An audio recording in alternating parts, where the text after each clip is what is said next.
Buenas tardes, sean todos bienvenidos al webinar Pandemia y Democracia, la política pública frente a la crisis del COVID-19. Esta actividad hace parte del ciclo de charlas gratuitas ofrecidas por la Dirección de Educación Continua en conjunto con diferentes facultades de la universidad, en esta ocasión con la Escuela de Gobierno Alberto Lleras Camargo. Con este espacio queremos ofrecerles nuevas alternativas para que continúen aprendiendo en cualquier momento de su vida. Antes de darle la palabra a los panelistas, queremos contarles que tendremos un espacio para responder sus preguntas, una vez finalice la intervención de los conferencistas. Así que los invitamos a enviar sus inquietudes al espacio que se llama P&R. Este evento está siendo grabado, por lo tanto, a través de correo electrónico, les enviaremos el enlace para que puedan volver a verlo. El día de hoy nos acompañan como panelistas María Margarita Paca Zuleta y Mauricio Velázquez. María Margarita es directora de la Escuela de Gobierno Alberto Lleras Camargo de la Universidad de los Andes. Es abogada de la Universidad de los Andes con amplia experiencia en el sector público y privado. Ha ocupado cargos como viceministra de Justicia, directora del Programa Presidencial de Modernización, Eficiencia, Transparencia y Lucha contra la Corrupción y directora de Colombia Compra Eficiente. Actualmente dicta cursos en pregrado y posgrado de implementación de políticas públicas y lidera el portafolio de investigación de corrupción. Y Mauricio es doctor en Ciencias Políticas de la Universidad de California en Los Ángeles, abogado y especialista en economía.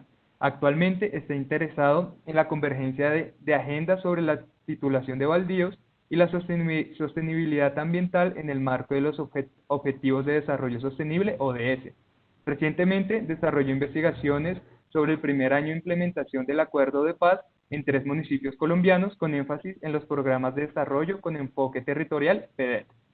Es profesor de la Escuela de Gobierno de la Universidad de los Andes y ha enseñado en UCLA. Ha sido voluntario e investigador en Uganda y Brasil.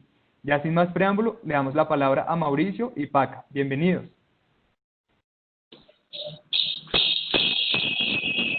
Hola, ¿me escuchan bien?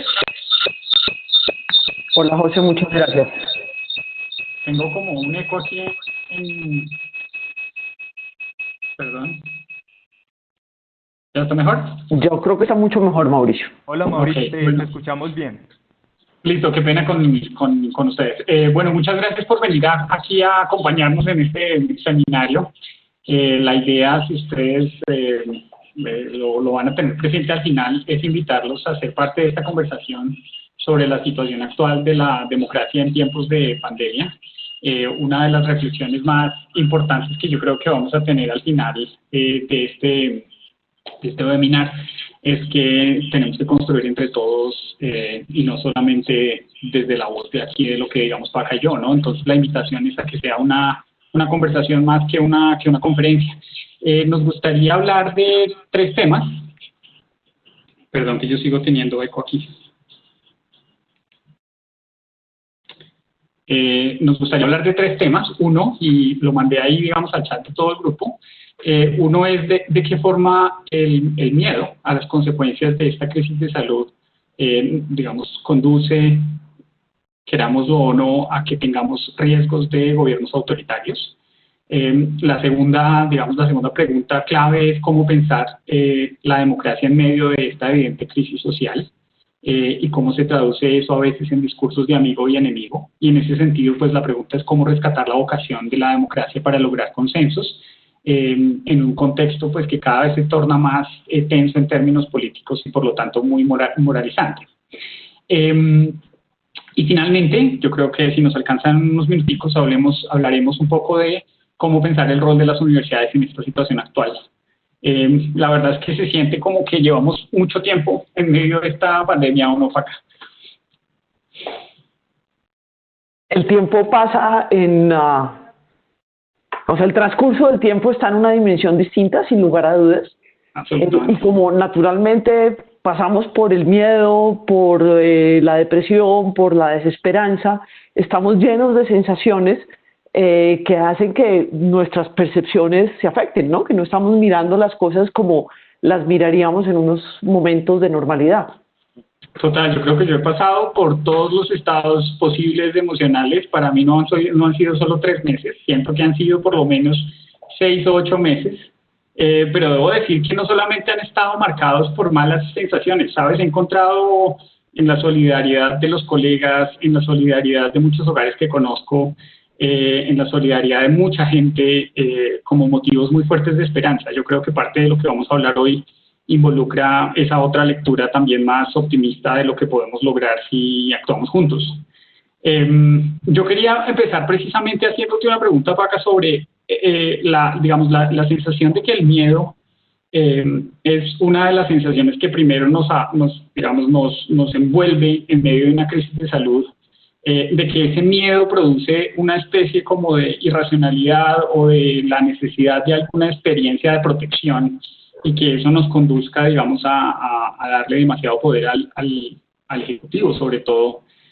Pues es algo que uno puede como ver mucho hacia afuera, ¿no? Hacia los demás, pero quisiera preguntarte en tu vida personal, en tu experiencia de este tiempo, ¿cuál ha sido tu experiencia de miedo? ¿Cómo se ha reflejado? ¿Cómo has lidiado con eso? Y ahorita yo te cuento un poquito de mi experiencia también. Obviamente todos, la primera reacción es, todos nos podemos contagiar, ¿no? Todos nos podemos contagiar y todos podemos contagiar a las personas que queremos. Entonces, naturalmente, eso nos lleva a reaccionar, posiblemente exagerando el cuidado. Sí.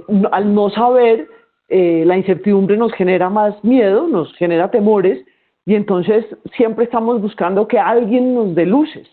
Que por qué será, nadie sabe qué es lo que hay que hacer, cómo es que hay que hacerlos. ¿Quién es el que tiene, quién es la autoridad que me puede guiar, que me puede explicar, que me puede ayudar? Y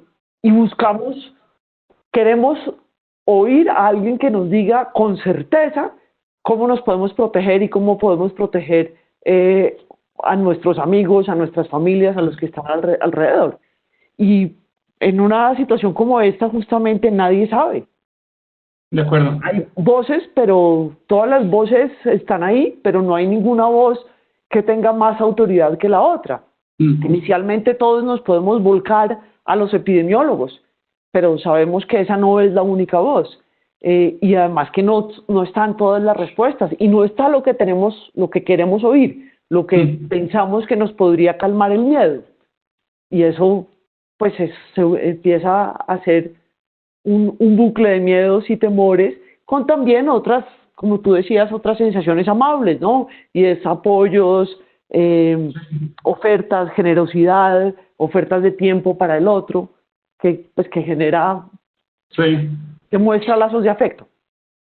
¿Sabes qué sentido yo, digamos, en eso de los miedos? Es como una combinación de miedos. Yo he tenido mucho miedo por la pérdida de familiares, la pérdida potencial de familiares, ¿no?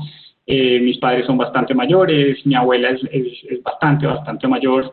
He tenido menos miedo por mi salud, pero claro que he tenido miedo por la situación económica, ¿no? Y creo que a distintos sectores de la población les pega distinto el tipo de miedo que lo domina uno en medio de una pandemia, ¿no? Y digamos, en ese sentido, cuando hablaba ahorita de las enormes necesidades que he visto digamos, tú lo ves como por todos los canales posibles con los que interactúa el hogar, ¿no? Y esa sensación de necesidades en toda la sociedad te pone a pensar mucho de cómo el miedo tiene como como que está modulado dependiendo dónde estás, dependiendo tu edad, pero creo que la sensación sí es muy de querer algo que te saque del miedo. Creo que esa es como la otra reflexión a la que quería ir, y es del miedo uno busca algún tipo de respuesta práctica, ¿no? Que le permita darle una respuesta a ese miedo y hacer algo con ese miedo. Una cosa que me ha preocupado mucho precisamente en términos en clave de democracia ha sido que buscar algún culpable es como una de las primeras reacciones que tenemos todos, ¿no? Alguien tiene que ser culpable de esto que está pasando. Y creo que es muy fácil categorizarlo como en términos de una población, un grupo social. ¿Qué has visto tú, digamos, en eso a nivel global y a nivel Colombia, de cómo se ha traducido eso en culpar, buscar soluciones relativamente fáciles? ¿Qué crees, digamos, que ves en el panorama de ese simplismo, digamos, con el que algunas veces queremos que los demás reaccionen y que nos digan las cosas? Yo siento que saltaste muy largo. Okay. Yo pienso que el miedo, Sí. lo que estamos buscando es, para solucionar nuestro miedo, como para tranquilizarnos, es que alguien desde la autoridad o desde el conocimiento nos diga cosas. Entonces lo que Sí. estamos buscando es autoridad, inicialmente.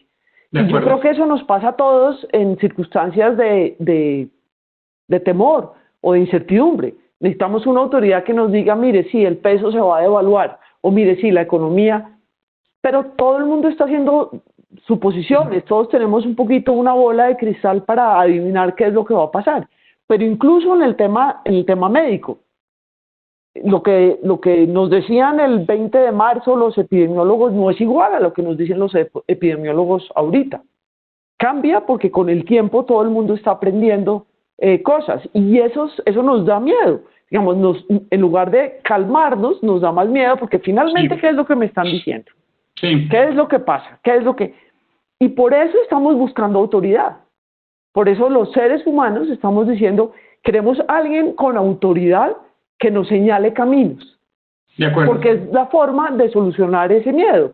Digamos, como entre el miedo y el pánico hay tan poquito, lo que estamos buscando es esa autoridad. Y ahí es donde yo veo el riesgo grandísimo del autoritarismo.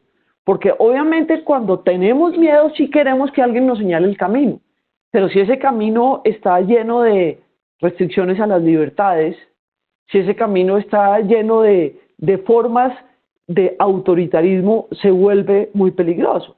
Se vuelve muy peligroso porque como estamos en una situación de indefensión, porque tenemos miedo, no es muy posible que las primeras restricciones no nos den, prefiramos las restricciones al miedo. Y eso lo vemos en la historia, ¿no? Y en la literatura.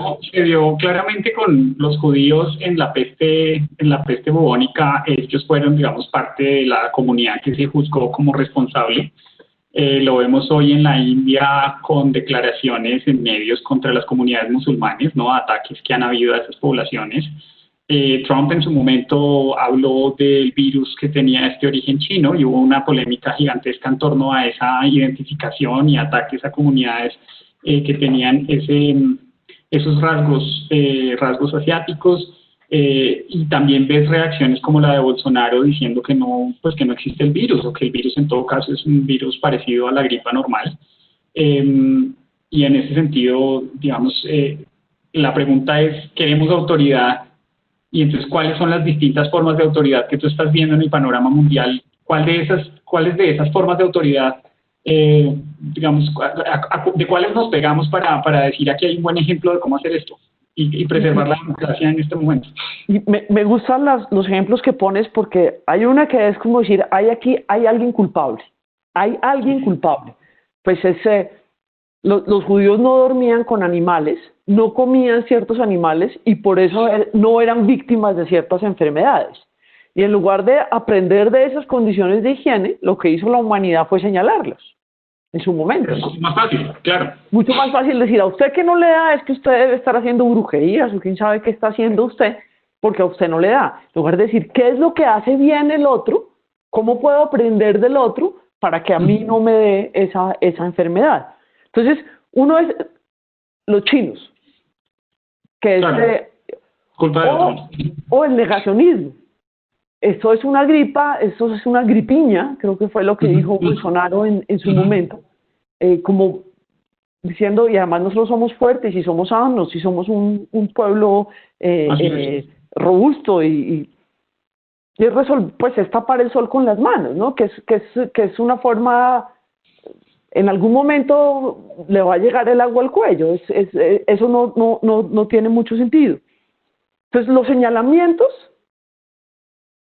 son, y lo mismo la negación, es un poco torpe políticamente porque van a tener que enfrentar la situación. De acuerdo. Y es muy humano, pero eso no es lo que uno piensa de un digamos, lo que uno espera de un líder.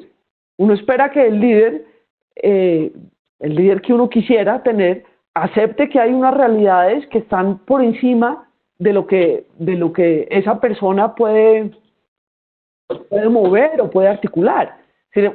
Trump puede ser el presidente del país más poderoso del mundo, pero porque él diga que la culpa es de los chinos, primero la culpa no es de los chinos porque él lo diga, pero adicionalmente con eso no logra atender bien las demandas del pueblo de los Estados Unidos. Pero al otro lado de la pandemia. Sí, perdóname, pero al otro lado tienes, por ejemplo, a Bukele en Salvador, ¿no? Que dice esto es demasiado grave, denme todo el poder y establece un régimen pretoriano sobre la sociedad, ¿no? Tienes el otro extremo. Sí. ¿Cómo pensar eso, digamos, en esa gama, ¿no? De lugar a lugar? ¿Qué ejemplos ves tú en el mundo de cómo se ha hecho mejor y que nos puedan dar pistas de cómo entender, digamos, que aunque es natural el miedo, el querer autoridad frente a ese miedo y que la sociedad, digamos, busque protegerse, pero no caer en el negacionismo ni en regímenes abiertamente autoritarios? Yo no estoy diciendo nada que sea distinto a lo que dice el mundo, que es Angela Merkel nos ha dado unas lecciones maravillosas, creo que lo piensan los alemanes, está arriba del 75% de favorabilidad en este momento. Okay. Pero Angela Merkel, primero, desde su formación que es científica, le dijo, trató como adultos a los ciudadanos. Les dijo, ¿saben? Es muy posible que 7 de cada 10 ciudadanos alemanes se contagien del virus. Y esto es una circunstancia dificilísima. Es lo más difícil que nos pasó después de la guerra. Y se los pone, pero los trata como adultos. Les dice que como adultos tienen que actuar para protegerse y proteger a sus familias. Y acude a los principios del federalismo alemán para decir, ustedes en las ciudades tienen que tomar las decisiones para saber cómo van a manejar esto. Pero por favor todos sean conscientes de que este es un problema muy serio que nos puede afectar absolutamente a todos, que afecta a la vida, pero afecta a toda la sociedad. Yo creo que el tema de tratar a la gente como adulto responsable, como ciudadano, es una de las claves más importantes que ha dado la Merkel, con una dosis de realismo y de respeto a la ciencia. Hay cosas que sabemos y cosas que no sabemos, pero la última cosa que nos dice la ciencia es esta. Entonces, tenemos que ser flexibles e irnos adaptando, pero tenemos que creerle digamos, a los principios básicos de la ciencia. Es posible que aprendamos. No, perdóname, estaba pensando que en el caso, digamos, en el caso colombiano hay una pregunta interesante sobre cómo ha venido siendo esta, y digamos lo conecto con lo que estabas diciendo, es de pronto hay una distinción entre los gobiernos nacionales y los gobiernos locales que hacen que tengas de pronto una dinámica muy particular a nivel global entre, digamos, estados federados, por ejemplo, cómo están reaccionando gobernadores en los Estados Unidos frente al presidente, los gobernadores en Brasil frente al presidente, a mí me parece que en Colombia hemos tenido momentos de choque y momentos de cooperación entre las, digamos, figuras locales dominantes, Medellín, Cali, Bogotá y la presidencia. Digamos, ¿cómo ves esa dinámica ahí entre lo que es la cercanía con las dificultades y el enfrentarlas, digamos, desde una perspectiva como más democrática? Yo creo que tiene que ver mucho de nuevo con las personalidades de quienes están en esos cargos y con los miedos. Yo creo que los miedos de uno no son iguales a los miedos del otro. Y aquí todos, como los alcaldes y los presidentes y los gobernadores también tienen miedo por el coronavirus. También tienen miedo porque fueron elegidos y el 2020 se les fue. Sí. Y eso es importantísimo para sus programas de gobierno. Tienen miedo de cómo les va a ir en la administración de la pandemia, de que tienen una cantidad de temores, además de los temores propios que podemos tener todos del contagio de la familia, etcétera, etcétera. Entonces yo creo que los caracteres, las personalidades, pero por otro lado los miedos propios influyen muchísimo en cómo responden. Sería buenísimo que entendiéramos que esto es un tema de verdad de construcción colectiva. Sí. Porque es que tú no puedes hacer nada solo digamos, para proteger a tu ciudad del impacto del virus. Tú necesitas a la ciudad, pero necesitas al sector privado, pero necesitas al individuo, pero necesitas al comercio, pero necesitas al presidente.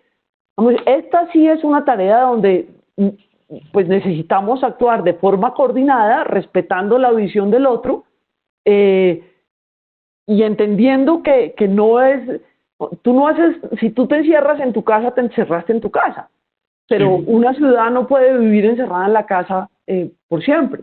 Entonces, una ciudad necesita contar con todo lo que conforma esa sociedad para poder enfrentar el tema. Y yo creo que ha habido choques, pero yo creo que en medio de todo a Colombia le ha ido bien. Digamos, más allá, yo creo que las cifras que usamos ahora no van a ser las mismas que vamos a usar en 2 meses y no son las mismas que usábamos en marzo. Así es. Digamos, la forma de medir no es la misma, pero yo creo que en términos generales ha habido un esfuerzo por hacer acuerdos, por renunciar a posiciones de unos y otros y a oír la posición del otro, con todas las diferencias y con todo que es mucho más popular decir que están agarrados que decir que son capaces, así sean contrarios políticos, de construir conjuntamente, ¿no?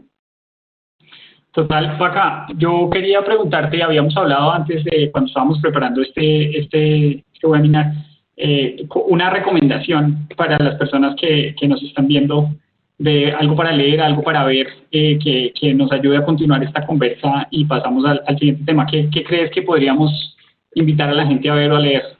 Sería mucho más interesante que yo les dijera que leyeran la novela, pero no he leído la novela y sí vi la serie que tú me recomendaste. Ajá. En inglés se llama The Plot Against America y en español se llama La Conjura contra América, y está basada en una novela de Philip Roth, en donde el supuesto es que Roosevelt pierde las elecciones contra Lindbergh.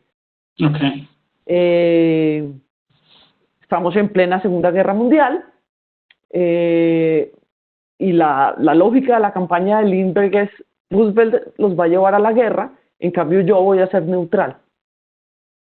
Los Estados Unidos, lleno con una comunidad judía muy grande, hay unos que se enfrentan, otros que dicen: no, pues si este es un chacho, si miren que anda en aviones, si es el gran héroe, y eligen a Lindbergh. O sea, la ficción de la película es que Roosevelt pierde y gana Lindbergh, y es esa línea tan sutil entre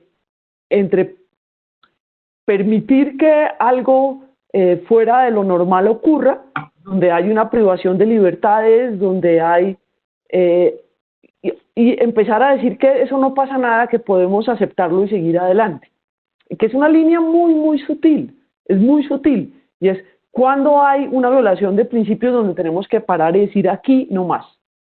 Y yo creo que es muy interesante. Los diálogos son muy interesantes porque nos muestran cómo la vanidad, la comodidad, a veces no nos dejan decir: cuidado, ahí hay un problema muy serio y aquí tenemos que decir no más. Sí. Puede ser vanidad, comodidad, interés de ganar más plata, de hacer negocios, y a veces no ponemos el límite donde toca. Sí, sabes que yo me debato y digamos, esto va a quedar como con un cierre insatisfactorio este primer segmento, pero me debato entre lo que significa ser un ciudadano que confía en las instituciones, y que confía en que hay una coordinación que está siendo bien dirigida desde las instituciones, y un ciudadano un poco más proactivo que tiene una sospecha y que se pregunta, digamos, qué más puede hacer, qué más puede entender y qué más puede averiguar.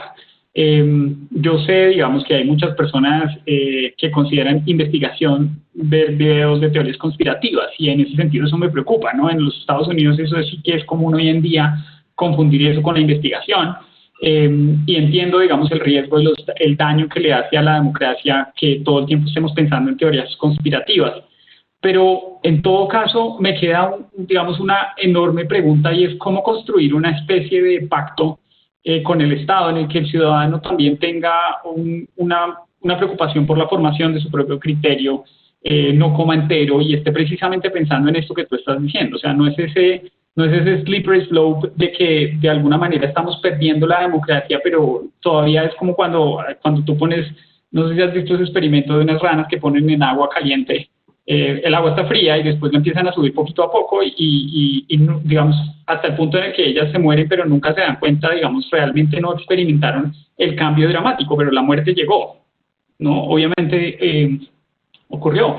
Y entonces, en ese sentido, hay otra serie que yo recomendaría, que se llama Chernobyl, porque el desastre de Chernobyl es muy indicativo de eso que me atormenta, ¿no? Porque el gobierno soviético le dijo a las poblaciones alrededor de Chernobyl que no había pasado nada, ¿no? Que no había problema, y las poblaciones se quedaron aceptando esa decisión, y el riesgo, digamos, pues muchas veces personas murieron por la exposición a la radiación.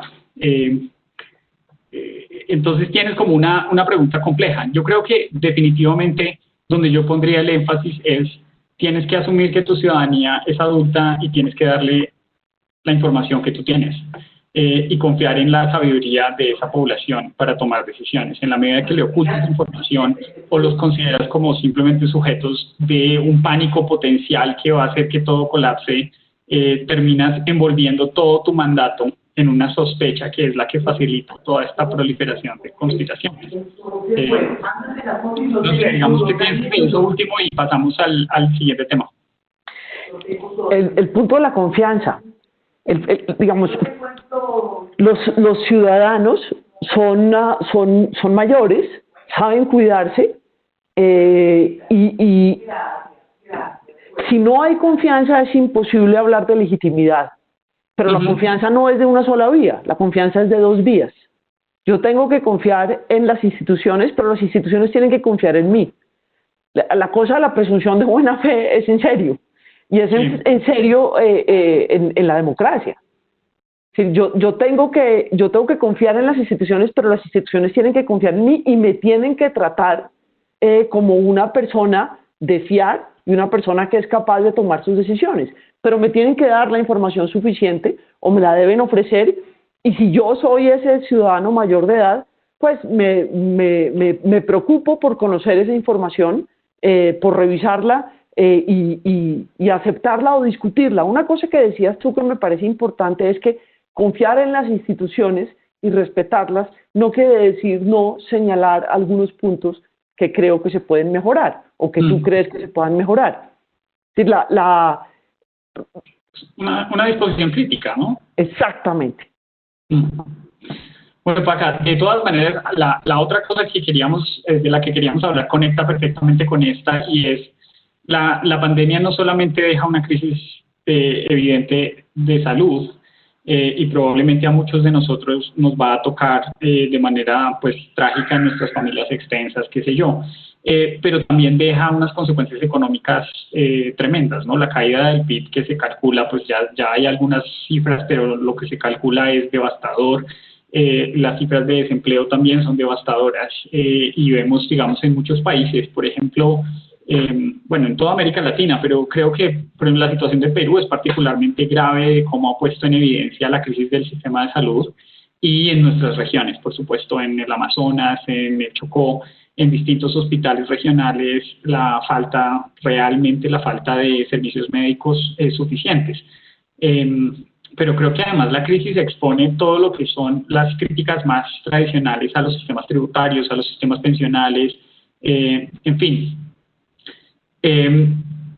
Si yo fuera político y estuviera pensando en ganar réditos de corto plazo, de derecha o de izquierda, ¿no? Creo que tengo un caldo de cultivo fascinante para producir polarización a favor de una narrativa que capitalice el miedo, y lo convierta, creo que fundamentalmente lo convierta en rabia, ¿no? ¿Qué digamos que estás viendo tú sobre eso, que sería como esas ganancias de corto plazo de la clase política de todos los sectores y en todos los países, ¿no? Frente a lo que es la pregunta mucho más difícil, que es cómo sacamos adelante el país, muchas veces haciendo acuerdos con los sectores políticos con los que no eres afín. Yo creo que estás señalando el temor que tenemos todos desde el punto de vista de la democracia, ¿no? Y eso es particular porque todos tenemos ese temor. Es mucho más fácil empezar a decir usted es el culpable, Sí. O, como dices tú, capitalizar el miedo para hablar de amigos enemigos. Y esa, es una tendencia humana, es una tendencia lógica.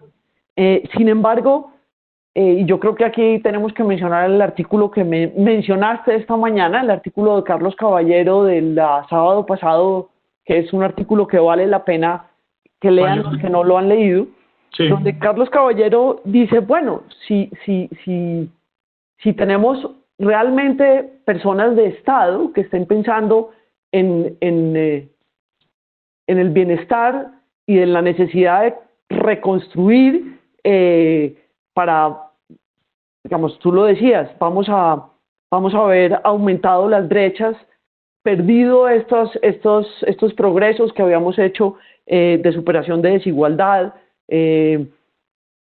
y eso, digamos, si nosotros queremos recuperar algo de lo que habíamos logrado, no lo podemos recuperar desde un lado o desde el otro lado, y no lo podemos recuperar diciendo que hay unos verdes, otros amarillos y otros rojos. Tenemos que recuperarlo entre todos, y tenemos que trabajar entre todos. Y el llamado de Carlos es muy importante. Yo creo que el llamado de Carlos a decir, óiganme, aquí no podemos resolver que los tiene que hacer Juan, Pedro o María o discutir siempre para estar lejos, ¿no? Esta es una cosa en donde todos tenemos que hacer un llamado a construir de forma conjunta. Y yo creo que ahí el tema de la vocación democrática es fundamental. Y la vocación democrática como vocación que incluye sí, a gente de todos los sectores, en donde, digamos, no es Paca o Mauricio diciendo tres cosas, sino es que nos sirve que todas las personas construyan y que nadie se sienta que no hace parte de ese acuerdo, y donde busquemos un consenso, donde es posible que muchos no estemos de acuerdo con las formas o con las fórmulas que se acuerden, pero tiene que ser una construcción colectiva. Y los líderes colombianos deben estar trabajando en eso, en cómo construir incluyentemente, porque de lo contrario no vamos a lograr recuperar lo que teníamos, nos vamos a demorar muchísimo tiempo, pero no vamos a lograr que todos nos sentamos incluidos en esa fórmula para recuperar conjuntamente lo que tenemos que recuperar de lo que estamos perdiendo, y para hacer reconstrucciones profundas. Tú hablabas esta mañana del reclamo histórico y de los odios. Cuando estábamos preparando esta conversación, y a mí eso me quedó sonando muchísimo, Mauricio, porque si hay algo que no nos podemos permitir como sociedad es insistir en eso, insistir en lo que pasa es que ustedes me dejaron afuera, es que ustedes no, y lo que tenemos que hacer es construir con inclusión para superar el verde, el rojo, el amarillo, el que ustedes de este lado o ustedes del otro bando, porque así no vamos a lograr una fórmula que sea políticamente incluyente, y yo creo que tenga posibilidades de éxito, además. Sí, yo lo que de nuevo me debato es entre lo que sería como la sensación de esta es la oportunidad perfecta para denunciar la injusticia y la necesidad del castigo, ¿no? Y me parece que es como el momento final en el que se hacen evidentes una cantidad de problemas del sistema y te permiten a ti decir claramente la culpa la tiene alguien. Lo que pasa es que es una situación extraña porque se parece como a una crisis producida por una guerra, en la que no es tiempo, no es el momento, o ya pasó el momento en el que estabas buscando responsables y necesitas que todos se junten y den una respuesta en clave colectiva. Y me parece que ahí hay un desprendimiento radical muy difícil que hacer como ciudadano, como político, que es, momento, me están pidiendo que yo suelte mis banderas, suelte mis causas, suelte la idea de que otros tienen la culpa, y entonces ahora me toca construir este futuro con esa gente que yo creo que tiene la culpa, ¿no?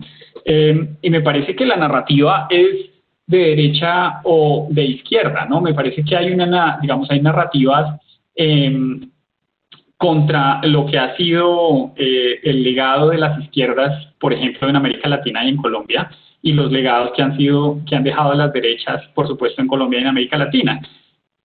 No sé si, digamos, ¿cómo ves tú, el potencial de que aquí empezáramos a tener una conversación en clave de sobrevivientes, ¿no? Lo que importa son quienes sobrevivimos a la pandemia, a la violencia, a la crisis de los 80, a la crisis de finales de los 90, a la crisis del 2008. Aquí lo que tenemos es una comunidad de sobrevivientes a la que le han ocurrido una serie de tragedias, dificultades, que ahora necesita pensar hacia el futuro.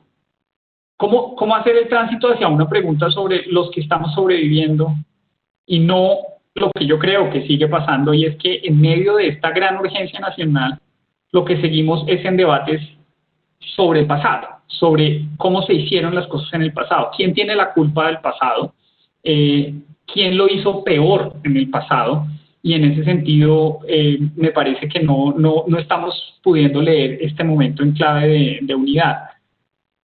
¿Cómo ves esa dificultad? Porque me puedo imaginar que cualquier político que intente hacer algo así estaría sometido, es como una especie de suicidio político, que sería decir, yo sí quiero darle la mano al contrario porque necesitamos sacar adelante el país, es hora de hacerlo. Volvemos a hablar del texto ese de la educación en la democracia de Zuleta y la modestia en la democracia. O sea, yo creo que la humildad y la modestia aquí son claves. Si yo no necesito revisar ni contrastar mis opiniones, porque yo estoy seguro que mis opiniones son las únicas, las válidas y las que deben, pues obviamente no tengo un espíritu democrático. Y en este momento, las opiniones de todos tienen que ser contrastadas. Y a veces tenemos que ceder. Nadie nunca tiene la razón absoluta de nada. Y en este caso, y eso es lo que es difícil de este momento. Y me gusta como tú lo pones en términos de sobrevivientes. En este momento, la construcción nueva requiere que pensemos de aquí para adelante. Dejar de señalar qué pasó que es que en el 2008 cometimos errores de yo no sé qué, que es que... No, 10.000 errores, pero dejemos eso un poquito para la historia política y la historia económica.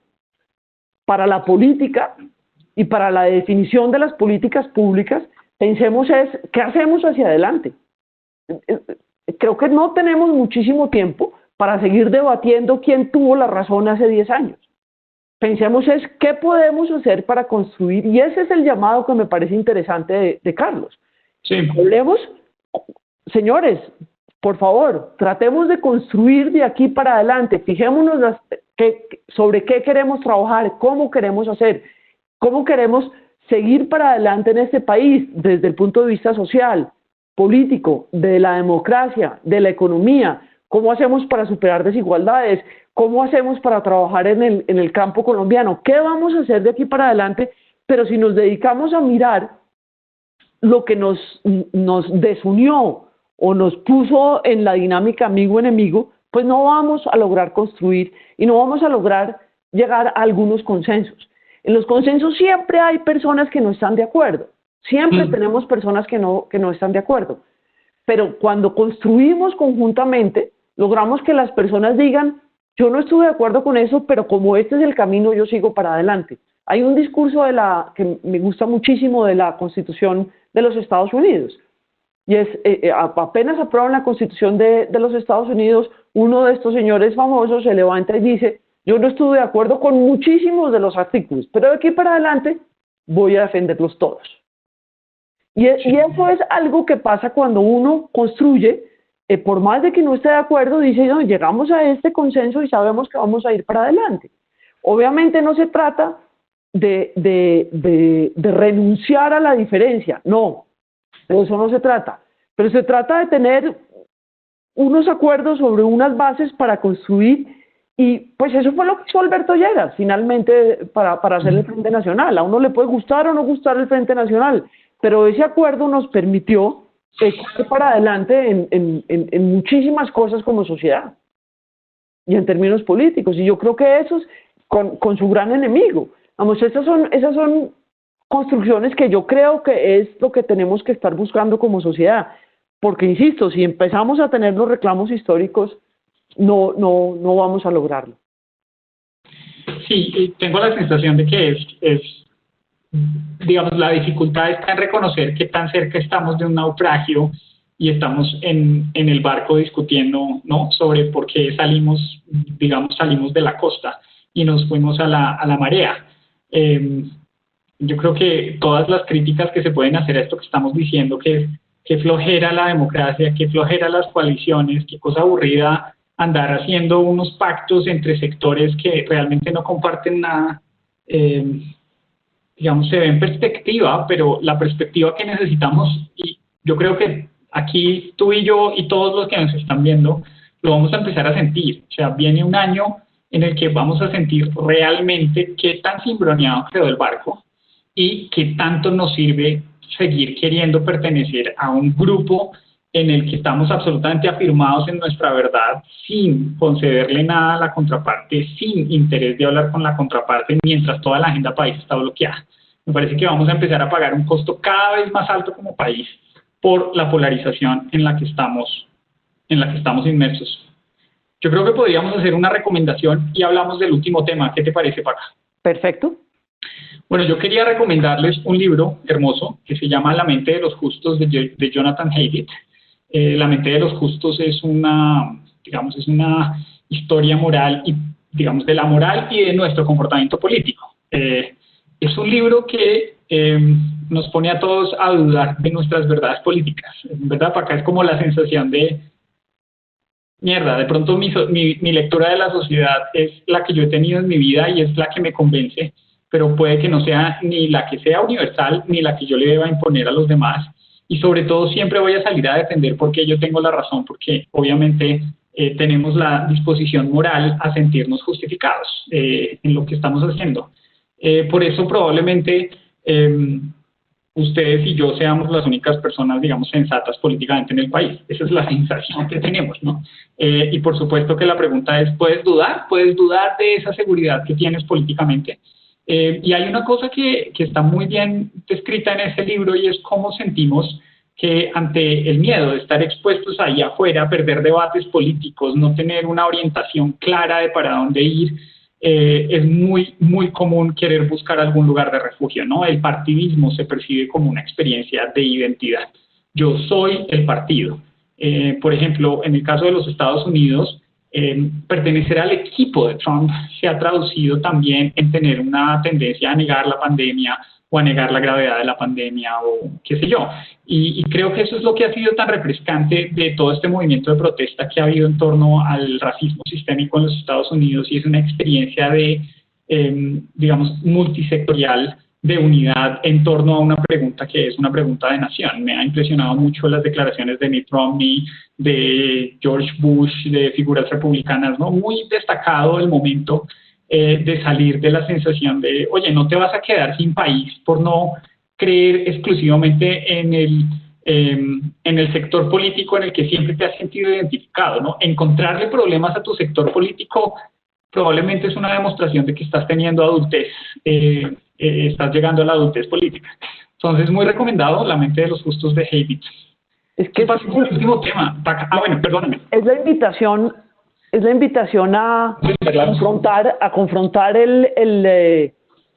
la visión. Es decir, el punto donde yo me paro a ver el mundo no es el único punto.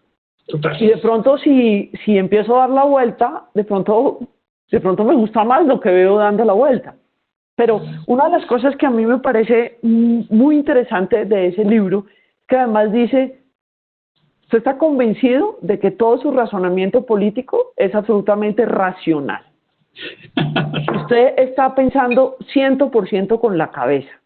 que usted está mirando la realidad de la forma más objetiva posible y que usted genuinamente piensa y le dice, no, mire que puede que su razonamiento político esté afectado porque a usted le gustaba esta persona cuando usted era niño, o porque su papá o su mamá eran así, o porque su abuelo era así, o porque a usted le gusta llevar la contraria y toda su familia está de este lado. O sea, hay otra cantidad de cosas que lo marcan a uno y uno no está muy consciente de ellas. Y la invitación es confronte siempre su posición y mire a ver si su postura puede tener mejoras, que con seguridad las tiene. Y ahí, qué pena que me acordé de algo que creo que es importante, y es la visión que tenemos del otro. Y cómo en general los latinoamericanos, desafortunadamente, decimos que nosotros somos mejores que nuestra comunidad. Pero eso no le pasa a los escandinavos, se decía yo hoy que muestra Engelhardt en sus encuestas. Y eso es importante porque es como decir, óigame, de pronto yo que me creo tan buen ciudadano, tan cívico, tan responsable en todo, de pronto yo no soy, la gente en general de mi comunidad es mucho mejor que yo. Y apreciémoslos, confiemos en ellos y apreciémoslos. Sí, Paca, de todas maneras, como hombre debo decir que yo tengo la razón en este caso. Mira, yo pienso que hay una cosa que es invitar a perder el miedo de cuestionar lo que pensamos políticamente y realmente hacernos preguntas muy difíciles y este es el momento para hacerlas, quizás como nunca, ¿no? En las últimas generaciones. Entonces, parte de lo que yo decía al principio de esta charla, que tal vez no lo dije con elocuencia, era todas las insatisfacciones que ustedes pueden tener con lo que Paca y yo estamos diciendo acá es un muy buen síntoma de cómo construir pensamiento colectivo en democracia, ¿no? Si aquí estuviéramos tratando de persuadirlos a ustedes de pensar como nosotros, estaríamos violando el propósito de todo lo que queremos hacer. Entonces, la pregunta aquí no es cómo se vuelven ustedes más parecidos a como nosotros pensamos, sino de cómo entre todos empezamos a tener sospechas de cómo es que pensamos nosotros y nos interesamos por el otro. Este experimento que le contaba a Paca también que existe sobre un frasco, ¿no? De cristal en donde están muchas pepitas, ¿no? M&M's o qué sé yo, uno le pregunta a una persona cuántas pepitas hay ahí, hay cientos. Entonces, cada persona erra en el número de pepitas, pero el promedio de un número de 30 o algo así de personas, el promedio está muy cerca al valor real de pepitas en ese frasco. Esa idea de que hay una sabiduría del grupo es muy poderosa para tener una preocupación de cómo construyo una visión más compartida y de consenso, porque seguramente además en democracia va a tener más legitimidad. Entonces, muy hecha pues la recomendación, realmente obligatorio el libro. Pasemos al último tema para acá. Vale. ¿Cómo ves el rol de las universidades en este contexto? Es una pregunta que no me parece tan evidente porque, digamos, creo que la respuesta más evidente es tenemos las respuestas, ¿no? Tenemos soluciones listas, la sociedad debería ir a golpear a la universidad y nosotros salimos y les entregamos lo que necesitan hacer.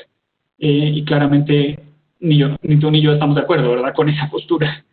Para nada. Tenemos visiones, lo mismo que hay visiones en todos lados, y debemos ser parte de los acuerdos.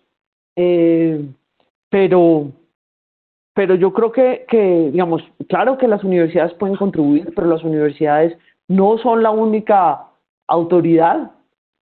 Buscando el tema de las autoridades, no son los únicos que tienen conocimiento.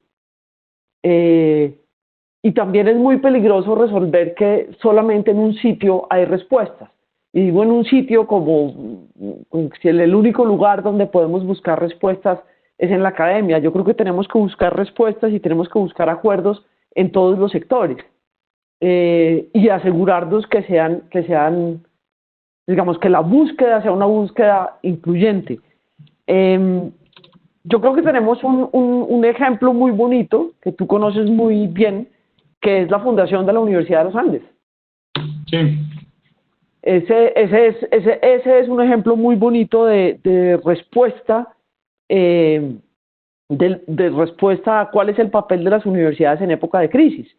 Y es la respuesta de Mario Lacerna con un grupo de personas que no llegaban a los 25 años, es decir, aquí nosotros deberíamos tener una universidad que no sea una universidad con vocación religiosa o vocación política, sino que sea una universidad independiente, liberal, y yo creo que ese es un punto de partida que nos pone la vara muy, muy alta, ¿no?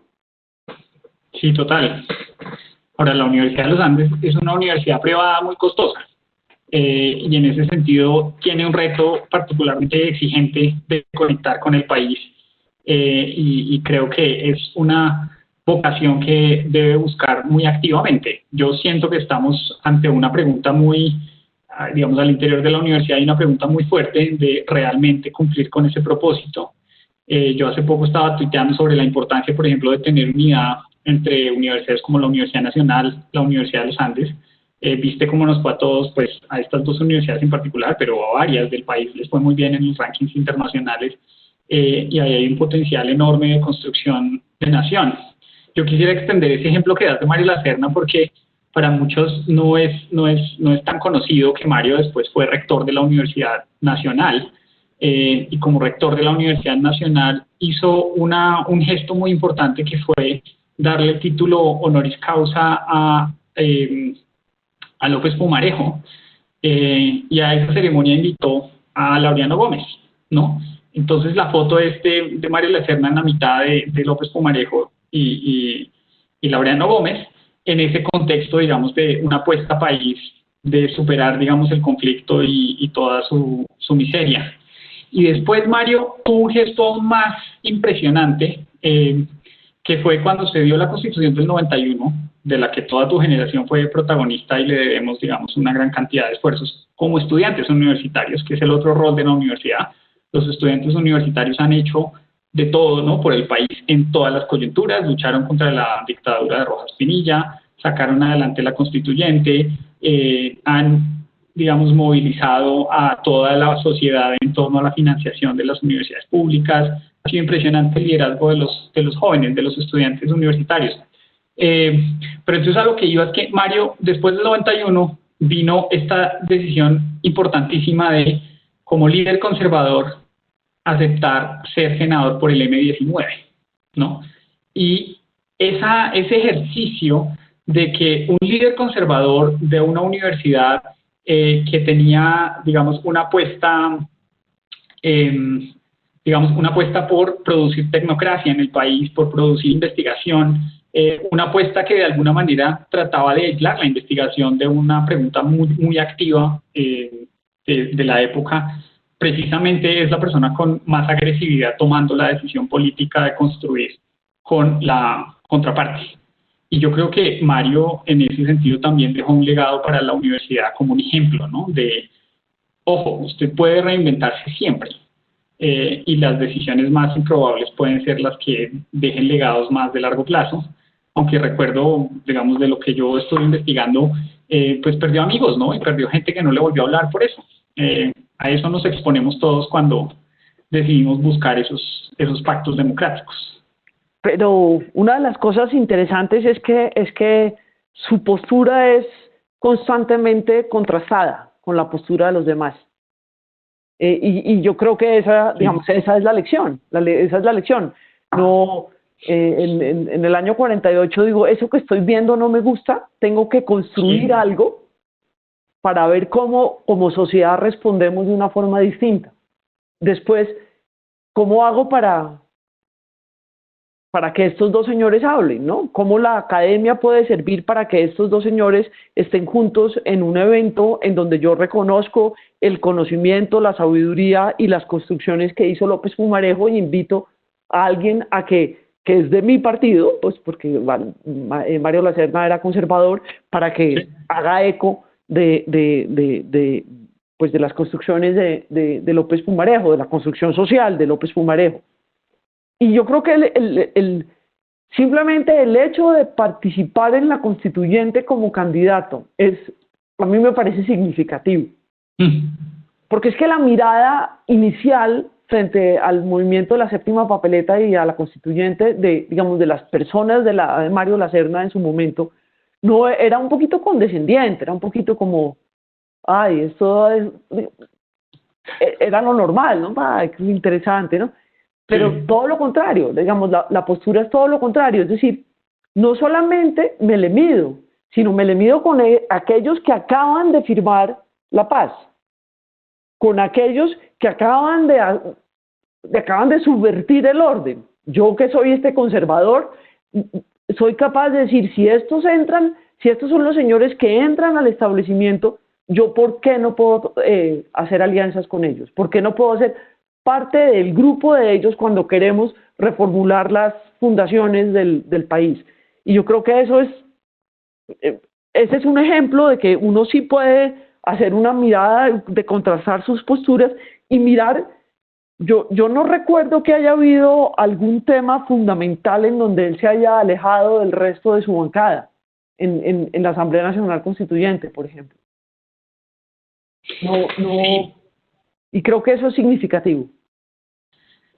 Y de todas maneras queda para mí como una pregunta abierta, y creo que todos deberíamos hacérnosla, y es, casi siempre que uno mira la historia, ¿no?, se le hace muy evidente que las decisiones que fueron heroicas eran evidentes, ¿no? Por supuesto, ese es el rol de la historia. La historia te ayuda como a entender un poco por qué era necesario que ocurrieran las cosas, pero yo creo que en estos momentos es que se hace tan importante tener la conciencia de que nunca ha sido claro, nunca ha sido algo evidente. Siempre ha sido una apuesta que siempre tiene unos riesgos y que siempre implica una cantidad de incertidumbre gigantesca.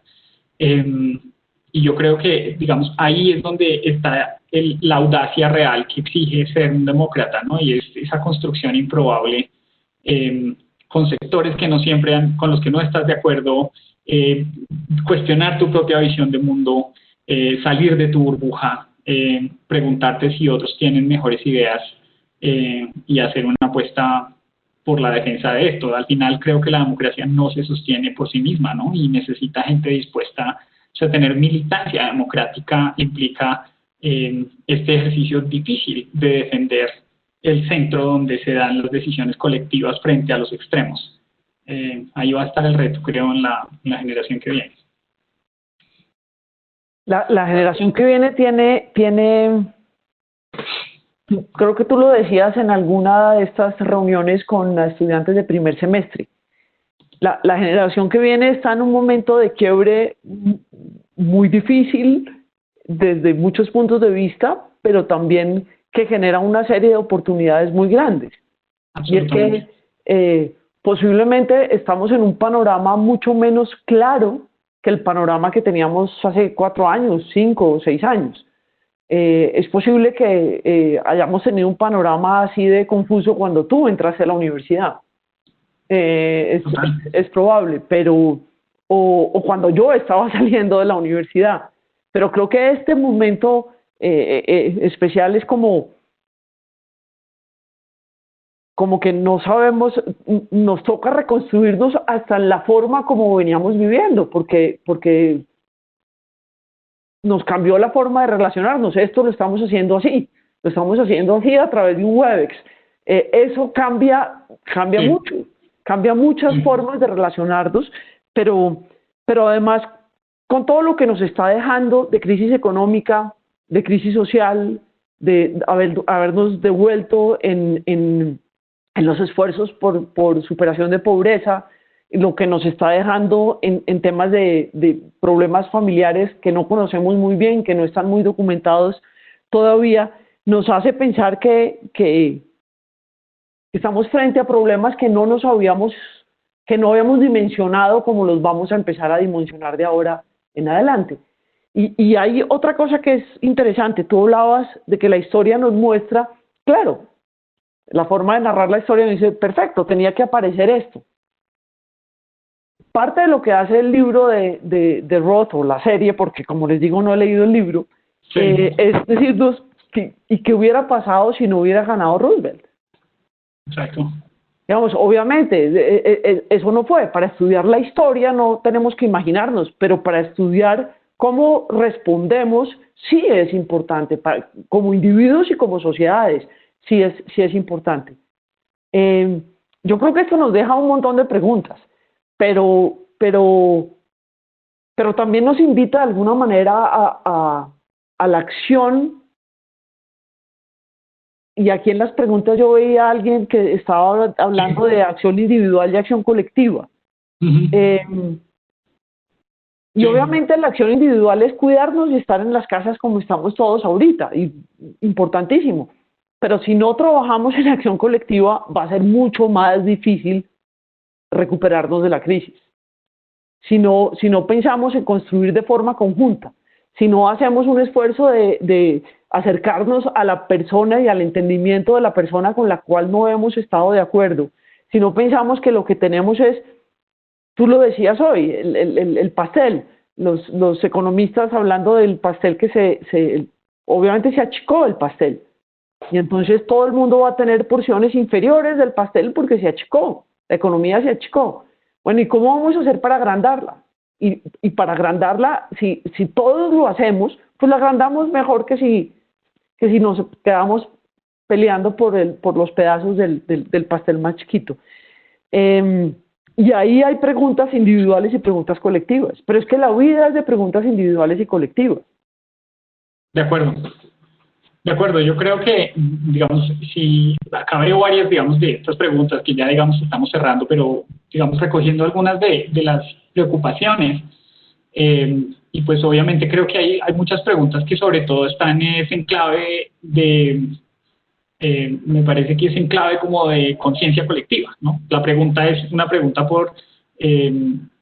digamos, es una pregunta que no exige una respuesta. Yo no le puedo dar una respuesta a esa serie de preguntas, pero están poniendo de presente el malestar de la época y el malestar, digamos, o sea, creo que un poco algunas de las preguntas es, oye, no me vengas con un discurso acá de democracia y coaliciones cuando realmente estamos muy mal y sabemos quién tiene la culpa. Y yo entiendo esa sensación. Precisamente la invitación no es a que desconozcan esa sensación que tienen, sino la pregunta es por la responsabilidad política y la ética de la responsabilidad. Entonces, tienes que hacer algo en ese contexto en el que probablemente por las razones que quieras, en el pasado no se han podido dar procesos ideales de verdad, justicia, reparación, y ahora te toca, digamos, no solamente preguntarte si te vas a enfocar en las víctimas, sino también si te vas a enfocar en los sobrevivientes. Entonces, claro, tienes una pregunta compleja y no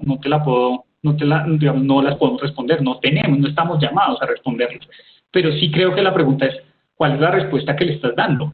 Y de pronto, después de esta conversación, quedas con una pregunta un poco más enredada, más compleja, que te permita ser mucho más,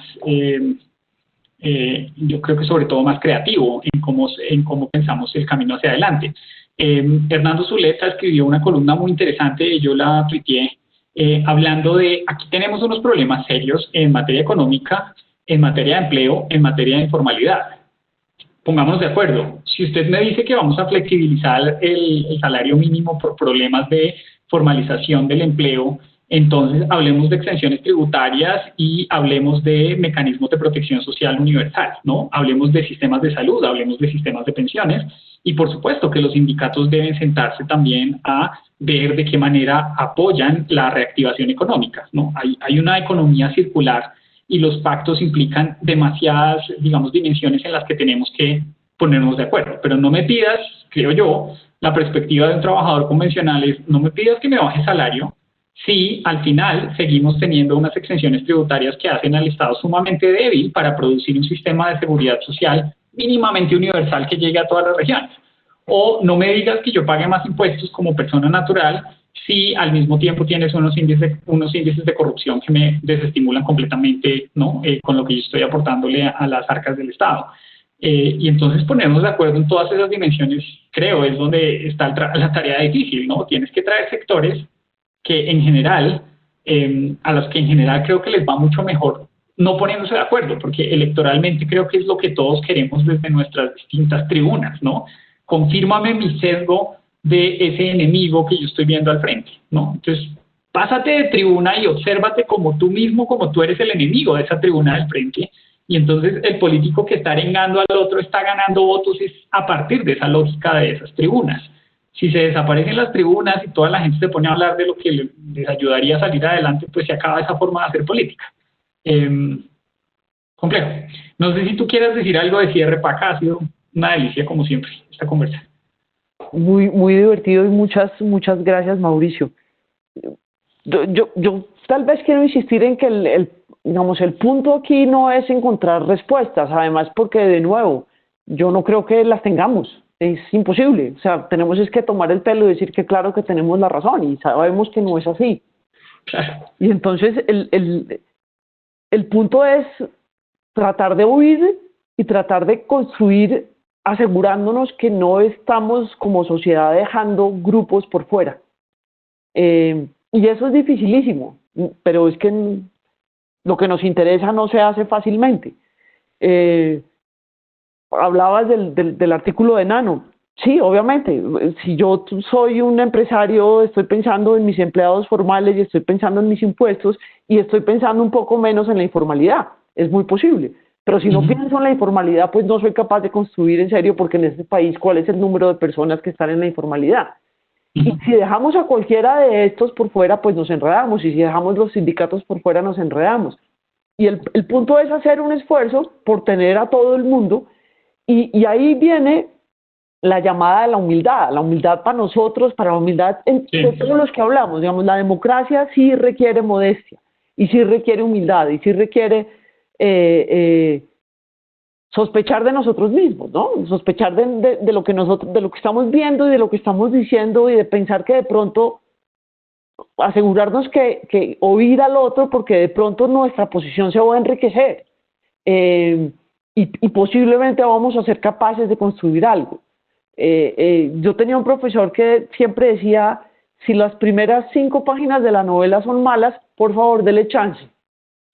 Siga leyendo otra, o por lo menos otras, dele chance. Y es un poquito eso, hay que darle la oportunidad al con el que no estoy de acuerdo, que no me gusta su empaque, que no me gusta lo que está diciendo, que me muestre qué es lo que es interesante para ver si podemos construir, y eso no es fácil.